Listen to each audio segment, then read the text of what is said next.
Hello, friends. Well, let's clear our space and get ready.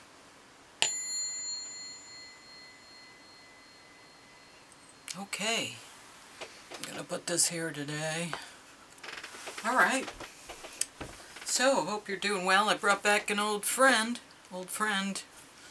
our little quirky dick, our little Five Below quirky dick. But, you know, it's very direct. It's got a lot of good messages. We just gave it a little rest. So, let's see.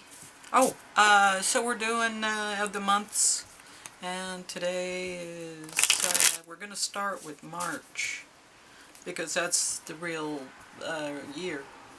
So we're going to do March. First one. Okay. And then I'll do a complete read for all of the months that exist out there. Okay, pick any tarot card, that's your answer. Well, isn't that funny? Pick any tarot card, that's your answer. Well, let's pick a tarot card. We'll have a different deck. Well, that's funny. Well, here we invite it back, and it doesn't say anything. It says, pick a tarot card. How crazy. Well, these are pretty well shuffled, because I had been doing readings prior to turning on the camera. And so, we're a little warmed up here. But I also had to go walk the dogs, so there was a little break in between. Might have cooled off a little. Okay, here's our tarot card. Oh, nice. Seven of Pentacles. There you go. Very nice. Doing the work. Putting in the time. Doing the work. Okay. Well, there you go. March. Let's put this back sideways so we know there's a card missing. Alright. Well, this is already starting out unexpectedly. A lot of excitement and surprises. That's good.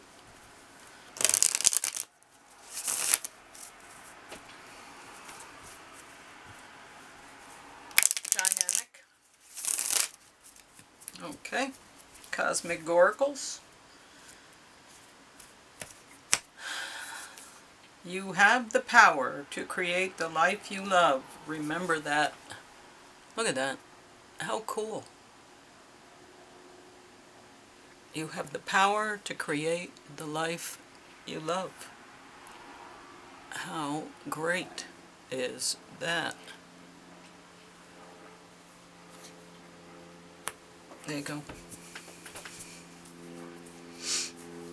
Yeah, because you're doing the work. Okay, so we've got some interesting things here. This is the Divine Tarot, but we're not going to use this as a tarot. I'm just, we're going to talk about the story, and we're going to talk about the card, that's all. Because all of these Divine, Tarot of the Divine, all of them are stories to explain the cards. And the stories are just fascinating. So, we're going to do that. Okay. Six of Wands. Alright, let's find out who the Six of Wands is. Nice picture. Hold it up again. How about I'll put it right here. And we'll look at the Six of Wands.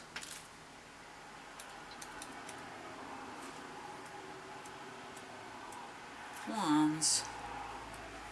Six of Wands. Burkina Faso. Mosi legend. The Six of Wands represents victory and success. A warrior princess, Yenega, is her father's most prized fighter. Her skill is so great he never wishes to part with her, but she rebels. She seeks her own path and recognition for her deeds. So victory, praise, achievement, reward, and fame.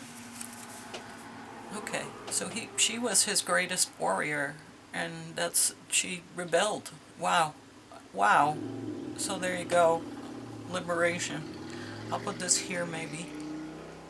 Liberation. Yeah, you see what I mean about like these cards and the stories? They're just so inspiring. Okay, anyway, this is another thing, the Soul's Book of Answers. I've had this for a very long time. I just kind of open it randomly.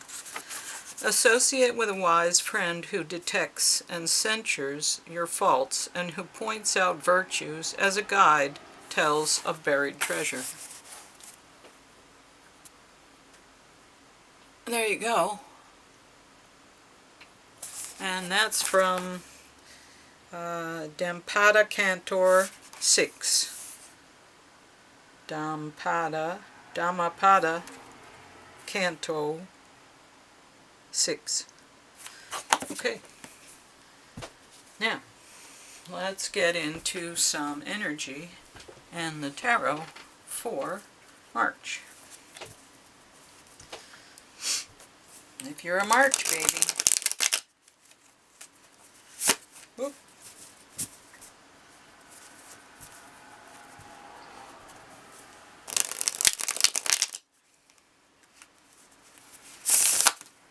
Okay.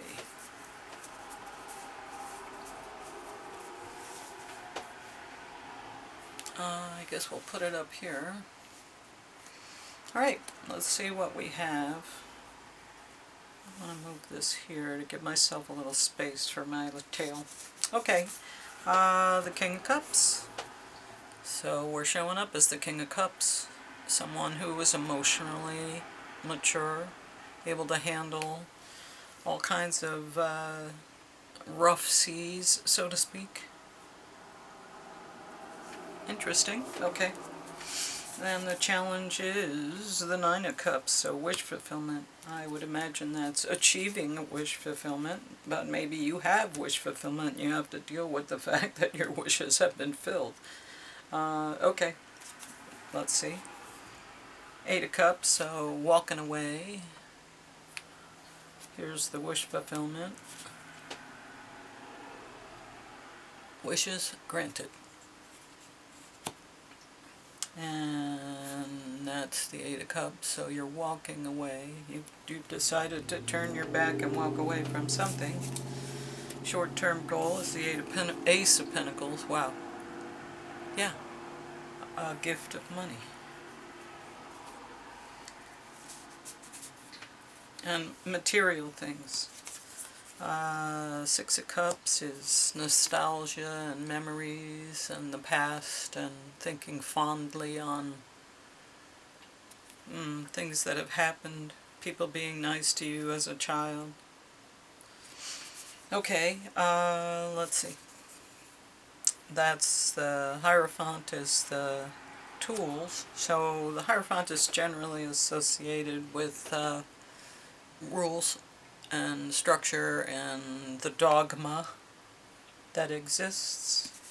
You see yourself as Strength card. Nice. Strength. And the environment is the Six of Wands. Victory. Recognized victory. Didn't we just have that Six of Wands? Yeah, Six of Wands. Here we go. This is the environment. Six of Wands. A recognized victory. Six of Wands. And the hopes and fears are looking out, ready to go. We have thought about it, decided we had an idea, we planned out the idea, and now we're moving into action. And the final outcome is the Seven of Swords. So there's some sort of strategy involved, you have an idea, you're working silently to achieve that goal. Well, that's interesting. That's an interesting reading. So, You come off as being emotionally mature and, sort of leading with your heart. You have wish fulfillment here as your challenge. You've walked away from something that doesn't work for you any longer, and you're being given a material gift. It might be money, it might be something. You have fond memories from childhood, and you look back and you think, yeah, that was great, now I can move forward into something else. You know what the rules are, and you know the structure, and that's going to help you. You see yourself as being strong. There's victory all around you. That is the environment. It's victory all around you. You're looking out and saying, okay, I'm ready to go into action, and you have a strategy that you're going to use that's in place, that you're moving silently. Well, I hope that gives you some clarity. Let's see what the Lenormand is going to say about this. Interesting reading. These cards especially.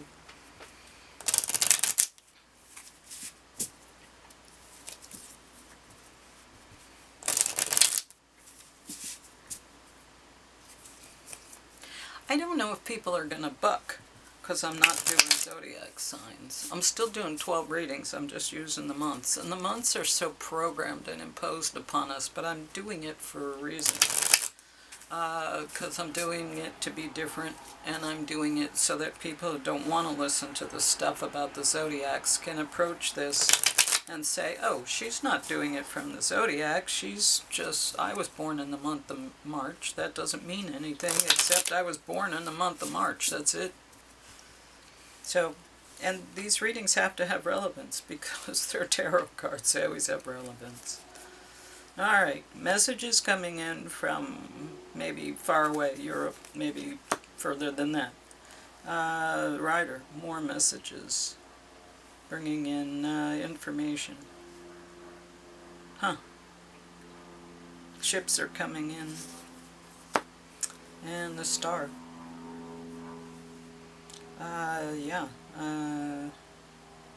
Starlight, star bright. First star I see tonight. So I think there's messages and information that's going to be coming in, to illuminate you in some way. Here are the messages from afar, if that makes you think of anything, seeing this photograph. And here's also messages coming in with the rider. He's coming in to bring in information, carrying a letter. And here's your star energy, illumination, information and illumination, perhaps. So yeah, something is going to come in and it'll give you clarity and it'll help you on your way. That's what this is saying. Something is coming in. Maybe the memories, maybe this, something is coming in to give you this success to become the star. Well, that's encouraging. I would love to know what arrives in the comments. Anyway, this is a reading for the whole month of September, and September is a very dynamic month. Anybody who studies astrology is saying that it's going to be very dynamic, crazy stuff. Uranus is bouncing around and causing all kinds of problems, and Pluto is doing things, and there's just so much astrology going on, and then the financial system on top of that. You are good enough. Full moon in Virgo. Well, there you go, March babies. You're good enough, so stop worrying about it. You are good enough. Let's read about how good you are. New moon, full moon in Virgo. It's time to be really honest with yourself and understand what's led you to ask your question. Have you been humbled to the point of being self-effacing? Humility is good, but it can go too far, and drawing this card suggests you may be underrating yourself. You don't have to be flash, just quietly certain that you are good enough. At the other end of the scale, you also need to honestly answer this question. Have you been too picky? The full moon in Virgo card needs some truthful answers. Once you've given them, it should be easier to see how you got where you are. Your next step should then be more obvious to you. Pay attention to the details. Yeah, this is the information. Hard work brings results. Hard work brings results. Find a balance between the cosmic and the mundane in your daily life. Worrying too much will attract more things to worry about. Yeah, these kinds of things. This and this. Have you been overly critical? An apology may be in order. Stop second-guessing yourself. Raise your karma by doing something good for someone else. The full moon in Virgo is a time to declutter your life, your home, and your office. It's the time to sort what's good in your life from what's not serving you. It's also the time to clear out your energies via salt baths and meditations, and to practice getting more grounded by walking barefoot. No matter when you draw this card, it's a reminder that any time is a good time to start living a healthier life. Okay, well, I think that coincided with our message, overall message, quite well, because I kept finding cards to point to during the reading, and that's what we look for, is synchronicity or complementary ideas and concepts in a reading. Yeah, I do think, though, you're ready to step out. And something's going to come in and it's going to clear your way, I think. This especially. That's a very encouraging card. Material gifts from the divine, Things are going to show up and you're going to go, what? Because that's what this is, Like, this is unexpected victory and results. Victory unexpectedly. Crow, yeah, that's the ability to see past, present, and future. Kind of transcendent.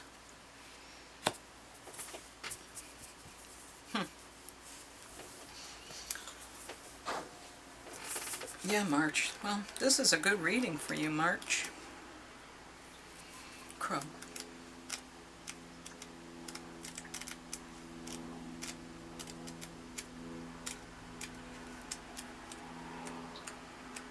Oh, past it. Here we are. Spiritually strong, creative, watchful. The crow has long been a symbol of magic. A crow personality is drawn to the supernatural and has a gift for seeing the unseen, knowing the unknown. It is said that the crow holds within its mind's eye the three realities, past, present, and future. Crow energy is potent and should only be tapped into when the mind is clear. Those with crow tendencies must balance their lives with a healthy diet, joyful friends, and regular self-study. When in balance, psychic, strong, and clear. Well, there you have it. That's an excellent reading. I'm very clear. The messages, there were little side messages and good advice to going forward. So I hope you're happy, March, and this is, I consider you the beginning of the year. Anyway, like, share, subscribe, and hit the notification bell if you will, because I'm going to be doing more of these readings, and if you would want to follow them, you'll be able to follow along. Alright, thanks, and I'll see you tomorrow.